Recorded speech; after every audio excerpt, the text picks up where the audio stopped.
冇球隊可以同時擁有保羅同比爾，快艇可以。繼利拿特回歸拓荒者之後，保羅都同意回歸快艇。快艇正係保羅追逐冠軍夢想嘅起點，亦係佢第21個賽季嘅征程。生涯前6個賽季，保羅效力黃蜂，最多去到東部半決賽，跟住6個賽季喺快艇，頂多西部半決賽。17-18同18-19賽季聯手夏登，帶領火箭摸到西決地板。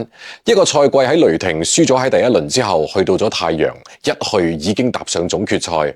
38歲去到勇士，39歲喺馬刺都冇入季後賽。40歲返到夢開始嘅地方。10年前嗰支擁有迪安德烈、佐敦、格芬、哥羅福特嘅快艇係具備咗衝擊總冠軍嘅條件。2021年嘅太陽已經企咗喺總決賽嘅舞台，但可能都冇2018年嘅火箭離總冠軍咁近。如果唔係保羅傷出，如果唔係搶7下半場21中1嘅3分，保羅亦唔至於喺生涯第21個賽季都仲要喺度追緊總冠軍。喺佢離開快艇10年之後，早已經物是人非，球隊易手，新建球館，領袖改變，以1年360萬加盟，或者保羅都只係想圓個夢。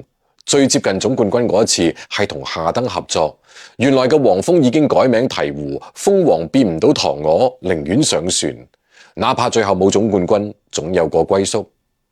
冇球隊可以同時擁有保羅同比爾，快艇可以。保衛換哥連斯嘅交易應該可以刷到 A 級。